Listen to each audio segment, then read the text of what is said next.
چوکوں چوراہوں پہ ہونے والا دنگا فساد، برادریوں کا آپس میں شریکہ، قوموں کی آپس میں خون ریزی، ملکوں کی آپس میں جنگیں، جہاں اس کے دیگر کئی اور اسباب ہوتے ہیں، وہاں اس کا ایک سب سے بڑا سبب وہ تکبر کی بیماری ہے۔ یہ اتنی خطرناک بیماری ہے کہ جو آدمی اس بیماری میں دنیا سے چلا گیا، اس بیماری سے اسے شفا نہ ملی، اس کا دل تکبر سے پاک صاف نہ ہوا، سرور دو عالم رحمت دو عالم صلی اللہ علیہ وآلہ وسلم کا فرمان عالی شان ہے، لا يدخل الجنہ من کان فی قلبہ مثقال ذرۃ من کبر۔ جس آدمی کے دل میں رائی کے دانے کے برابر بھی تکبر ہوا، وہ جنت میں داخل نہیں ہوگا۔ اس بیماری کا بیمار آدمی جہنم کے انگاروں میں جلے گا۔ تکبر کے حوالے سے اگر ہم اللہ کے قرآن میں غور کریں تو قرآن بھی جا بجا تکبر کی مذمت کرتا نظر آتا ہے۔ واضح اللہ تعالیٰ کا فرمان ہے، اِنَّهُ لَا يُحِبُّ الْمُسْتَكْبِرِينَ۔ اللہ جل جلالہ تکبر کرنے والوں کو پسند نہیں فرماتے۔ بندے کے سارے اعمال ہوتے ہی اللہ کو پسند آنے کے لیے کہ میں اللہ کو پسند آ جاؤں۔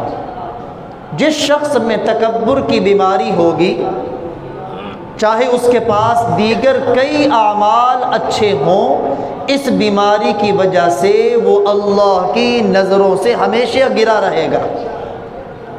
اللہ کی بارگاہ میں پسندیدیت اور محبوبیت کبھی اسے نہیں ملے گی۔ چنانچہ اللہ جل جلالہ نے جب انسانوں میں پہلے انسان آدم علیہ السلام کو بنایا، اس وقت جو گناہ منظر عام پہ آیا، وہ گناہ کوئی اور نہیں ہے، وہ تکبر کا گناہ ہے جو سب سے پہلے انسان کی پیدائش کے بعد ظہور کے اندر آیا ہے۔ اللہ جل جلالہ نے آدم کو بنایا، اپنی روح کو ان کے اندر پھونکا اور تمام فرشتوں کی جماعت سے کہا آدم کو سجدہ کرو۔ وَإِذْ قُلْنَا لِلْمَلَائِكَةِ اسْجُدُوا لِآدَمَ فَسَجَدُوا إِلَّا إِبْلِيسَ۔ اللہ کا حکم سنتے ہی سب کے سب فرشتے سجدے کے اندر گر پڑے سوائے ابلیس کے۔ ابلیس نے سجدہ نہیں کیا۔ کیوں نہیں کیا؟ وجہ کیا تھی؟ ابلیس کے سجدے میں نہ جھکنے کا سبب کیا تھا؟ ابا، اس نے انکار کیا۔ کیوں انکار کیا؟ واستکبر، کیونکہ اس نے تکبر کیا، اور اس تکبر کی وجہ سے وَكَانَ مِنَ الْكَافِرِينَ، اس کا شمار کافروں میں ہو گیا۔ سب سے پہلا گناہ اور سب سے پہلا تباہی اور بربادی کا ذریعہ جو اس کائنات میں بنا، وہ تکبر کی بیماری۔ چنانچہ پروردگار عالم نے ابلیس اور شیطان سے پوچھا، ما منعک الا تسجد اذ امرتک، جب میں نے تجھے سجدے کا حکم دیا تو کس چیز نے تجھے سجدہ کرنے سے منع کیا؟ تو پتہ ابلیس نے آگے سے کیا کہا؟ وہی اندر کا جو تکبر تھا، اپنے آپ کا بڑا پن، اپنے آپ کو بڑا سمجھنا، دوسروں کو ادنا سمجھنا، اپنے آپ کو اعلیٰ سمجھنا، دوسروں کو گھٹیا سمجھنا، اپنے آپ کو اچھا سمجھنا، دوسروں کو برا سمجھنا، اپنے آپ کو عقل والا سمجھنا، دوسروں کو بیوقوف سمجھنا، اپنے آپ کو اونچا سمجھنا، دوسروں کو نیچا خیال کرنا، یہی بیماری تھی جو شیطان کے اندر تھی، اور اسی نے اس کا بیڑا غرق کر کے رکھ دیا۔ حالانکہ ابلیس اگرچہ جن تھا، فرشتوں میں رہتا تھا، نام اس کا عزازیل تھا، اس کے پاس سینکڑوں ہزاروں سالوں کی عبادت تھی، فرشتوں کے ساتھ عبادت گزار تھا، لیکن جب یہ تکبر کی بیماری آئی ہے، اس نے اس کی تمام عبادتوں کو یوں ملیا میٹ کر کے رکھ دیا کہ جیسے وہ عبادت گزار ہے ہی نہیں، اللہ کی نظروں سے لمحوں کے اندر گر پڑا۔ تو ابلیس نے آگے سے اللہ کو جواب دیا کہ میں نے آدم کو سجدہ کیوں نہیں کیا، یہ میرا رائٹ ہے۔ جیسے لوگ کہتے ہیں نا یہ کام میں نے اس لیے کیا، میرا رائٹ ہے، بس ہوتی اندر تکبر کی بیماری، لیکن شیطان دل میں ڈالتا ہے جیسے میں نے آدم کو سجدہ نہیں کیا، یہ میرا رائٹ تھا، میرا حق تھا، ایسے تم بھی لڑائی کرو، یہ تمہارا رائٹ ہے، تمہارا حق ہے، اپنے پیچھے لوگوں کو لگا کے اس کی کوشش ہے جیسے وہ جہنمی بنا لوگوں کو جہنمی بنا دے۔ تو ابلیس نے آگے سے جواب دیا، انا خیر من، میں آدم سے بہتر ہوں۔ انا، اپنی انانیت کو ابلیس نے سامنے رکھا، میں آدم سے بہتر ہوں، اس لیے کبھی اپنے آپ کو دوسروں سے بہتر مت سمجھیں۔ یہ آدم کی صفت نہیں ہے، یہ انسان کی صفت نہیں ہے، یہ شیطان کی صفت ہے۔ ہمیشہ اپنے آپ کو دوسروں سے کمتر سمجھیں، ہمیشہ دوسروں کو اپنے آپ سے اعلیٰ سمجھیں۔ تو شیطان نے کیا کہا، انا خیر من، میں آدم سے بہتر ہوں، آدم سے اعلیٰ ہوں۔ آگے دلیل بھی پیش کی کہ یہ میری بات بغیر دلیل کے نہیں ہے، اپنے بڑے پن کو دلیل کے ساتھ مدلل کیا۔ یہ جو اندر تکبر کی بیماری ہوتی ہے نا، لوگ جب تکبر میں آ کے لڑائی جھگڑا کرتے ہیں، پھر اپنے لڑائی جھگڑے کو حق ثابت کرنے کے لیے دلائل بھی دیتے ہیں۔ شروع سے شیطان نے کام کیا ہے، لوگوں میں شیطنت آتی، لوگ بھی کرتے۔ اللہ نے پوچھا دلیل کیا ہے؟ کہنے لگا خلقتنی من نار وخلقتہ من طین، آپ نے مجھے آگ سے پیدا کیا ہے، آدم کو مٹی سے پیدا کیا ہے۔ آگ کے اندر صفت ہے بلند ہونے کی، آگ کو جلایا جائے تو آگ زمین کے نیچے کی طرف جاتی بلکہ بلندی کی طرف جاتی۔ آپ کے ہاتھ میں مٹی ہو، آپ اس مٹی کو ہاتھ سے چھوڑیں، وہ آسمان کی طرف اٹھنے لگ جائے گی نا، بلکہ زمین کی طرف جائے گی۔ تو شیطان نے کہا مٹی کے لیے پستی ہے، مٹی کے لیے زوال ہے، آگ کے لیے بلندی ہے، آگ کے لیے عروج ہے۔ بلند چیز پست چیز کے سامنے کیسے گرے، اس لیے میں نے آدم کو سجدہ نہیں کیا۔ ابلیس کے سجدہ نہ کرنے کی وجہ تکبر تھا۔ کیا وجہ تھی؟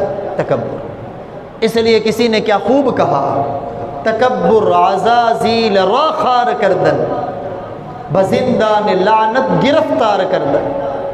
یہ تکبر ہی تھا جس نے عزازیل کو ذلیل و رسوا کر کے رکھ دیا اور قیامت تک کے لیے اللہ کی لعنت میں گرفتار کر کے رکھ دیا۔ سب سے پہلا ہونے والا گناہ جس کو اس نے کیا، جسے ہم شیطان کہتے ہیں، جس کو اس نے کیا جسے ہم ابلیس کہتے ہیں، جس کو اس نے کیا جسے ہم سب سے برا خیال کرتے ہیں، وہ برا بنا کیسے؟ کبھی اس بات میں بھی تو غور کریں۔ عزازیل بڑا عبادت گزار تھا، اللہ کا بڑا قریبی تھا، وہ اس قربت سے دوریوں میں کیسے چلا گیا؟ نیک پن سے گناہ میں کیسے چلا گیا؟ اللہ کی رحمت سے اللہ کی لعنت میں کیسے چلا گیا؟ اس کے پیچھے ایک ہی وجہ نظر آئے گی، اور وہ عزازیل کا تکبر کرنا ہے۔ تو تکبر کر کے انسان شیطان کے لشکر میں شامل ہوتا ہے، شیطان کا شتونگڑا بنتا ہے، اور تواضع اور عاجزی کر کے انسان رحمان کے بندوں کی صف میں اپنے آپ کو شامل کر لیتا ہے۔ چنانچہ قرآن پاک میں دوسرے مقام پر تکبر کرنے والوں کا انجام کیا ہوگا؟ ان الذین کذبوا بآیاتنا، اللہ فرماتے ہیں وہ لوگ جنہوں نے ہماری آیتوں کو جھٹلایا، کذبوا جھٹلایا، بآیاتنا ہماری آیتوں کو۔ کیوں جھٹلایا؟ واستکبروا عنہا، تکبر کرتے ہوئے انہوں نے تکبر کیا، اس تکبر کی وجہ سے آیتیں ہماری تھی، معجزات ہمارے تھے، اس کا مقابلہ کرنے کی ان میں ہمت اور دم خم نہیں تھا، صرف تکبر کی بنیاد پر قرآن کو جھٹلایا، اللہ کے نبی کو جھٹلایا، جنت جہنم کو جھٹلایا، توحید کو جھٹلایا، تکبر کی بنیاد پر۔ اللہ فرماتے ہیں ان کا انجام یہ ہوگا، لا تفتح لهم ابواب السماء، ان کے لیے آسمان کے دروازے نہیں کھلیں گے، ولا يدخلون الجنہ، ان کے اندر تکبر کی بیماری ہے، یہ جنت میں داخل نہیں ہوں گے۔ ہاں ایک شرط ہے جنت میں داخل ہونے کی، اور وہ شرط کیا ہے؟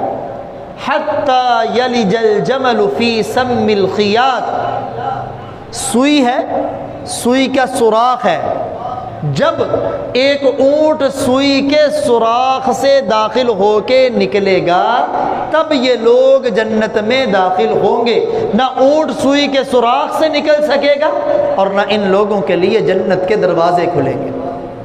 یہ کس کا انجام ہے؟ جو آدمی تکبر کرنے والا ہے، متکبر آدمی کا انجام ہے۔ متکبر آدمی کا انجام دیکھنا ہو، قوم عاد، جتنی قوموں کی اللہ نے قرآن میں واقعات بیان کیے، اگر انبیاء اور ان کی قوموں کے واقعات دیکھیں تو ان کی قوموں میں جہاں شرک کی بیماری تھی، جہاں ظلم کی بیماری تھی، ان بیماریوں کے ساتھ ساتھ ہر قوم کے اندر تکبر کی بیماری بھی موجود تھی۔ فَأَمَّا عَادٌ فَاسْتَكْبَرُوا فِي الْأَرْضِ بِغَيْرِ الْحَقِّ، اللہ فرماتے قوم عاد کا واقعہ دیکھو، فَاسْتَكْبَرُوا فِي الْأَرْضِ بِغَيْرِ الْحَقِّ، انہوں نے زمین میں تکبر کیا، حالانکہ تکبر کرنا ان کو حق نہیں تھا تکبر کا، کیونکہ تکبر تو اللہ کی چادر ہے، اور جس نے اس چادر کو ہاتھ ڈالنے کی کوشش کی ہے پروردگار عالم نے اسے ذلیل و رسوا کر کے رکھ دیا۔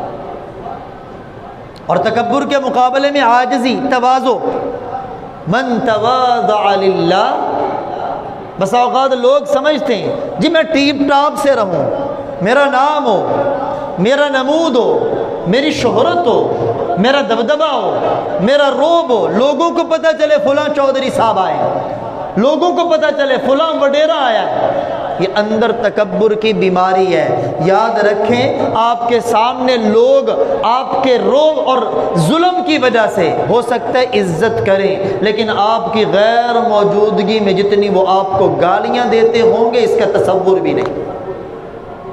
جس کی عادت ٹیپ ٹاپ کی ہو، قوم عاد ہے، قوم عاد وہ قوم ہے جس پر اللہ کا عذاب اترا ہے۔ کیوں اترا ہے؟ فَأَمَّا عَادٌ فَاسْتَكْبَرُوا فِي الْأَرْضِ بِغَيْرِ الْحَقِّ، قرآن پاک میں دو قوم عادوں کا ذکر ہے، ایک کو کہتے ہیں عاد اولا اور ایک کو کہتے ہیں عاد ثانیہ۔ چونکہ یہ عاد کی اولاد میں ہے اس لیے اس قوم کو قوم عاد کہا جاتا ہے۔ عاد اولا یہ ہود علیہ السلام کی قوم ہے، عاد ثانیہ جسے قوم سمود بھی کہتے ہیں یہ صالح علیہ السلام کی قوم ہے۔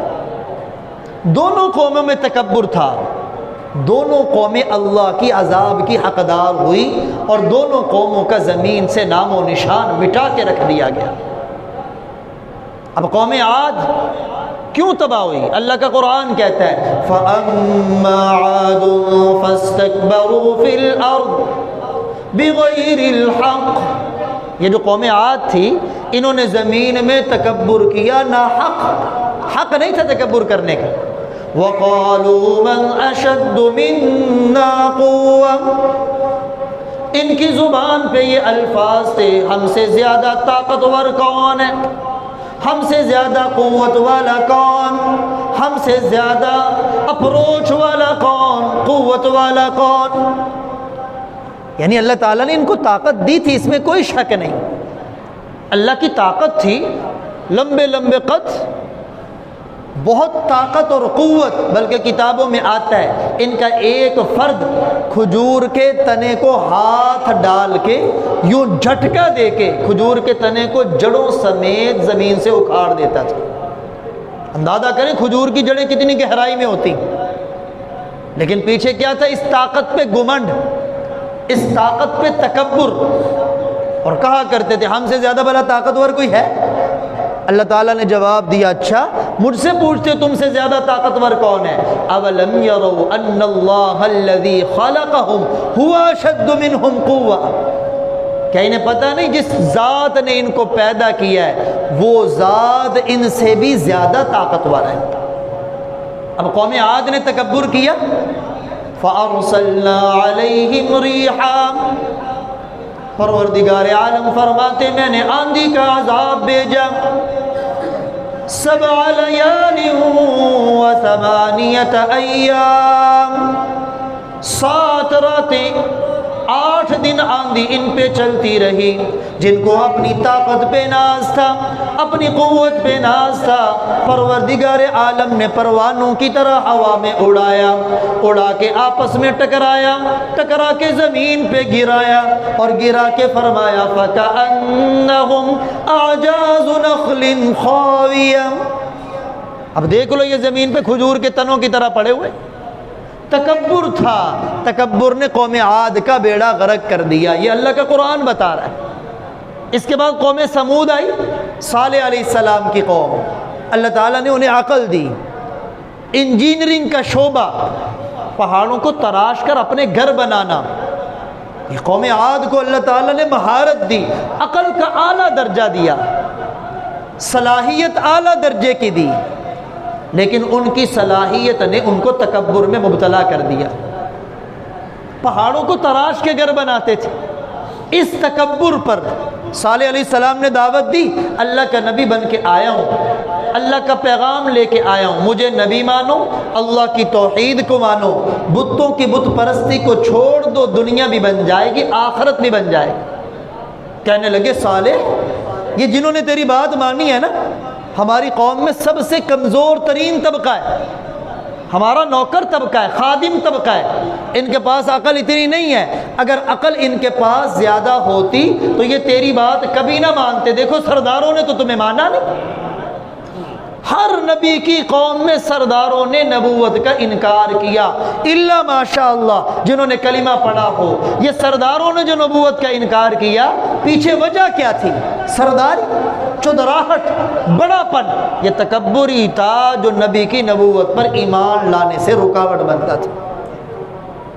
چنانچہ اپنے گھروں میں کہنے لگے اتنے مضبوط گھر ہیں، آندھیاں چلیں کوئی پرواہ نہیں، بارشیں برسے کوئی پرواہ نہیں، طوفان آئے کوئی پرواہ نہیں۔ پروردگار عالم نے دنیا والوں کو بتایا اللہ عذاب بھیجنے میں ہواؤں کا محتاج نہیں ہے کہ ہوا کا عذاب آئے تو بس، بارشوں کا محتاج نہیں ہے بارش آئے تو بس۔ فرشتے نے ایک چیخ ماری، چیخ کے ذریعے عذاب آیا، رات کو سوئے صحیح سالم تھے، سوئے سوئے کلیجے پھٹ کے رہ گئے، سارے کے سارے سوئے کے سوئے رہ گئے۔ پیچھے وجہ کیا تھی؟ قوم سمود کا تکبر تھا۔ اگر تکبر آپ اللہ کے قرآن میں دیکھیں، قرآن نے فرعون کے تکبر کو بھی ذکر کیا، کتنا اونچا تکبر۔ فرعون کو بادشاہت دی، سلطنت اور طاقت اور قوت دی، لیکن اس کی سلطنت نے اس کو گھمنڈ میں مبتلا کر دیا، اس کی بادشاہت نے اسے تکبر میں مبتلا کر دیا۔ اس قدر تکبر آیا، کہنے لگا انا ربکم الاعلی، میں تمہارا سب سے بڑا رب ہوں۔ اس کا مطلب یہ نہیں تھا کہ میں تمہیں پیدا کرنے والا ہوں، اس کا مطلب یہ نہیں تھا میں تمہیں روزی دینے والا ہوں، مطلب یہ تھا سب سے بڑا اقتدار میرے پاس ہے، سلطنت میرے پاس ہے، بادشاہت میرے پاس ہے، طاقت و قوت میرے پاس ہے۔ اور اس کا ذکر اللہ کے قرآن میں دوسری جگہ بھی ہے، الیس لی ملک مصر، کہنے لگے یہ دیکھو ملک اور بادشاہ، مصر کی بادشاہت میرے پاس نہیں۔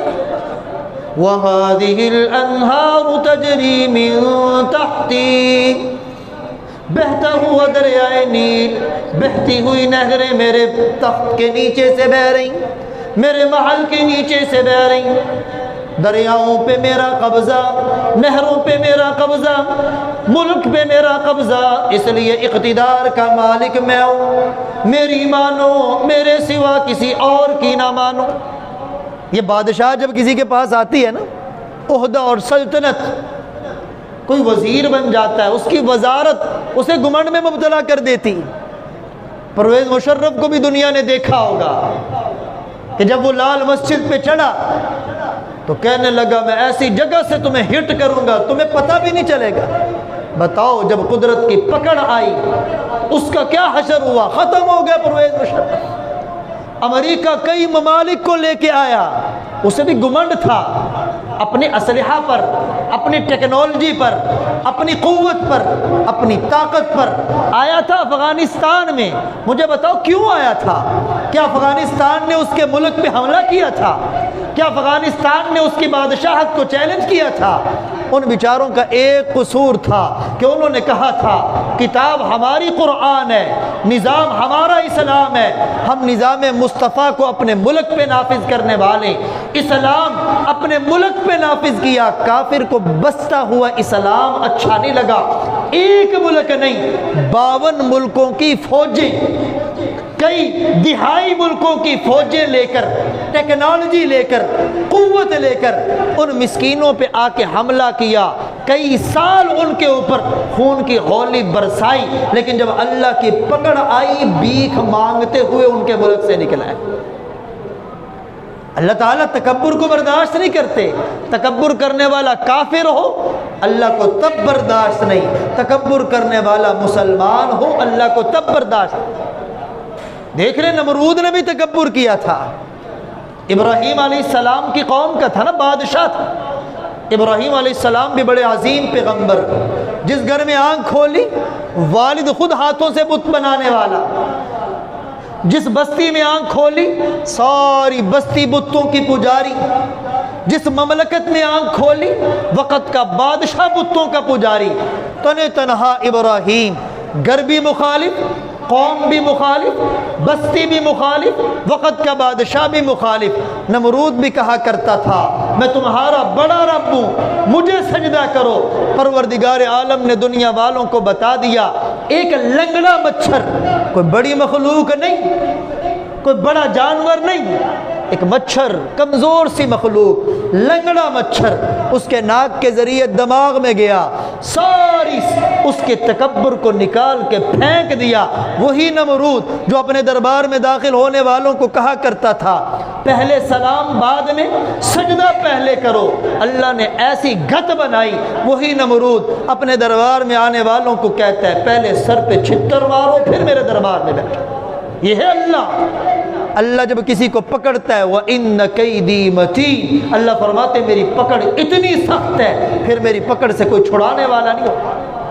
وَإِذَا بَتَشْتُمْ بَتَشْتُمْ جَبَّارِينَ، تم لوگوں کو پکڑتے ہو اور سختی سے پکڑتے ہو۔ إِنَّ بَطْشَ رَبِّكَ لَشَدِيدٌ، تیرا رب کی جب پکڑ آتی یہ کہہ دینا محمد دا پکڑیا چھڑا لے محمد، اللہ دا پکڑیا چھڑا لے محمد، محمد دا پکڑا چھڑا کوئی نہیں سکتا۔ ایسے ہی خواب و خیال ہے، بھلا جسے اللہ پکڑ لے کائنات میں اسے کوئی چھڑا سکتا ہے؟ اللہ کا پکڑا کوئی نہیں چھوڑا سکتا۔ وہ میدان محشر ہوگا، ہر نبی پہ نفسی نفسی ہوگی۔ اگر اللہ کے نبی بھی جائیں گے سجدے میں سر رکھیں گے، اللہ کی کبریائی کو بیان کریں گے، اللہ کی ریٹ کو چیلنج نہیں کریں گے، درخواست۔ تو فرعون نے کہا میں تمہارا سب سے بڑا رب ہوں۔ بتاؤ پھر اللہ نے فرعون کو کیسے ذلیل کیا، سمندر میں غوطے دے دے کے مارا اور اس کی باڈی کو محفوظ باہر نکال کے دنیا والوں کو عبرت بنا دیا۔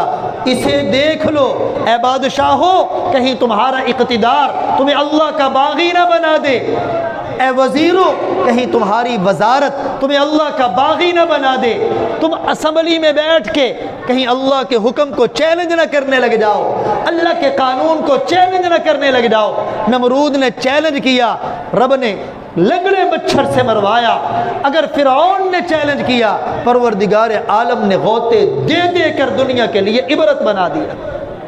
یہ اللہ کا قانون ہے۔ اگر اللہ کے قرآن میں تکبر دیکھو تمہیں قارون بھی نظر آئے گا۔ ان قارون کان من قوم موسیٰ، اللہ کا قرآن کہتا ہے قارون موسیٰ علیہ السلام کی قوم کا ایک فرد تھا۔ بعض کتابوں والوں نے لکھا قارون موسیٰ علیہ السلام کا چچا زاد بھائی تھا۔ نبوت کا رشتہ دار ہے، عام آدمی نہیں۔ آج لوگ اپنے نام پہ سید لکھ کر شراب پیتے ہیں اور پھر بھی لوگوں کو کہتے ہیں ہم پیر ہیں ہمیں مانو، چہرے پہ داڑھی کوئی نہیں۔ جس سادات خاندان سے چرسی، چرس، بنگ، ہر بیماری اور برائی اندر پائی جاتی، سادات اس وقت تک کام نہیں آئے گا جب تک کہ اپنے نانا کے دین پر چلو گے نہیں۔ قارون موسیٰ علیہ السلام کا چچا زاد بھائی، اللہ تعالیٰ نے نوازا کتنا، وَآتَيْنَاهُ مِنَ الْكُنُوزِ، یہ دنیا کے مالداروں کے لیے پیغام ہے اللہ کے قرآن کا۔ تم اپنے پاس کروڑ جمع ہو جائے، کسی کے پاس 20 لاکھ اکاؤنٹ میں جمع ہو جائے، وہ بھی سینہ چوڑا کر کے چلتا ہے۔ اگر کوئی اسے بات کرتا ہے اس پیسے کی بنیاد پر اس کے سامنے اکڑ جاتا ہے۔ میرے پاس بینک بیلنس ہے، میں مقدمہ لڑ سکتا ہوں، میں تیرے خلاف کمپلین کر سکتا ہوں، وہ پیسہ پیچھے بول رہا ہوتا ہے۔ اگر کسی کے پاس کروڑ جمع ہو جائے، کوئی اربوں کا مالک ہو، اللہ کے قرآن میں قارون کا واقعہ پڑھ، تیری دولت جتنی مرضی چلی جائے، ملک ریاض کو دنیا کہتی بڑی دولت کا مالک ہے، میں کہتا ہوں قارون کے سامنے ملک ریاض بھی کچھ نہیں تھا۔ دنیا کا امیر ترین شخص، آج کی دنیا کا امیر ترین شخص، جو خزانہ اللہ نے قارون کو دیا تھا، جس قدر خزانے قارون کے پاس تھے، دنیا میں اس کے بعد اتنا شخص آیا کوئی نہیں جس کے خزانے قارون کے خزانوں جتنے ہو۔ آج کل تو کسی کے خزانے 2 آدمی اٹھا کے لے آئے، 10 آدمی اٹھا کے لے آئے، مجھے بتاؤ اس کے خزانے کتنے ہوں گے جس کے خزانوں کو اٹھانے والی بڑی بڑی جماعتیں ہوتی تھی، اونٹوں کی قطاریں ہوتی تھی، 10 20 آدمی اس کے خزانوں کی چابیاں اٹھاتے تھے، خزانے نہیں۔ لَتَنُوءُ بِالْعُصْبَةِ أُولِي الْقُوَّةِ، اللہ فرماتے وہ بھی تھک جاتی تھی جماعتیں خزانوں کی چابیاں اٹھا کر۔ میرے بھائیو یہ قرآن عبرت ہے، بتانے کے لیے آیا ہے، سنبھل جاؤ۔ اگر تمہارے اندر طاقت ہے، بادشاہت کا نشہ ہے، فرعون کو دیکھو حشر کیا ہوا، نمرود کو دیکھو حشر کیا ہوا۔ اگر تمہارے اندر قوت کا نشہ ہے تو دیکھو قوم عاد کو عبرت بنا دیا اللہ نے۔ اگر تمہارے اندر صلاحیت کا گمنڈ ہے دیکھو قوم سمود کو۔ اگر تمہیں مال و دولت کا نشہ ہے، اس وجہ سے اللہ کے حکموں کو چیلنج کر رہے ہو، تکبر کی بیماری میں مبتلا ہو، قارون کا واقعہ تمہاری نظروں سے اوجھل نہ ہو۔ ہوا کیا تھا؟ موسیٰ علیہ السلام نے یہی کہا تھا، وَأَحْسِن كَمَا أَحْسَنَ اللَّهُ إِلَيْكَ، جیسے اللہ نے تیرے ساتھ احسان کیا ہے، تجھے دولت دے دی، تو بھی لوگوں کے ساتھ احسان کر، جو اس مال میں اللہ کا حق ہے اسے ادا کر۔ وَلَا تَبْغِ الْفَسَادَ فِي الْأَرْضِ، زمین میں فساد نہ مچا۔ یہ اللہ کا قرآن ہے، میں کوئی ناول نہیں آپ کو سنا رہا، اللہ کے قرآن کی آیت کا ترجمہ پڑھ کے سنا رہا ہوں۔ وَلَا تَبْغِ الْفَسَادَ فِي الْأَرْضِ، زمین میں فساد نہ مچا۔ قارون کا زمین میں فساد تھا کیا؟ موسیٰ نے دعوت دی اللہ کی طرف سے تیرے مال میں اتنی زکوٰۃ ہے، موسیٰ کو ماننے والا ہے، انکار کرنے والا نہیں ہے، فرعون کا پجاری نہیں ہے، موسیٰ کی قوم سے، بنی اسرائیل میں سے، فرعون کی قبطی قوم میں سے نہیں ہے، نبی کو ماننے والا ہے، رشتہ دار ہے، لیکن دعوت کیا دی؟ اپنے مال میں جو زکوٰۃ اللہ نے رکھی ہے وہ ادا کر۔ تیار ہو گیا؟ ٹھیک ہے میں ادا کرتا ہوں۔ جب اپنے مال کو دیکھا زکوٰۃ تو بہت زیادہ بن گئی۔ آج کل بھی یہ ہوتا ہے، کسی کے پاس مال زیادہ آ جائے نا، اسے زکوٰۃ کی دعوت دے دی جائے، وہ شمار کرتا، اچھا میری زکوٰۃ تو لاکھوں میں بنتی، اس لاکھ سے میں کوئی بنگلہ لوں گا، کوئی گاڑی لوں گا، کوئی جانور لوں گا، کوئی زمین کا قطعہ لوں گا، کیوں میں دوں غریبوں کو؟ یہ قارون کی سوچ تھی۔ وہ کہتا تھا انما اوتیتہ علی علم عندی، میرے پاس اپنی مہارت تھی، میرے پاس اپنا علم تھا، میرے پاس اپنا تجربہ تھا، یہ مال مجھے ملا اپنے تجربے کی بنیاد پر، اپنی صلاحیت کی بنیاد پر، اپنے علم کی بنیاد پر، اپنی عقل کی بنیاد پر۔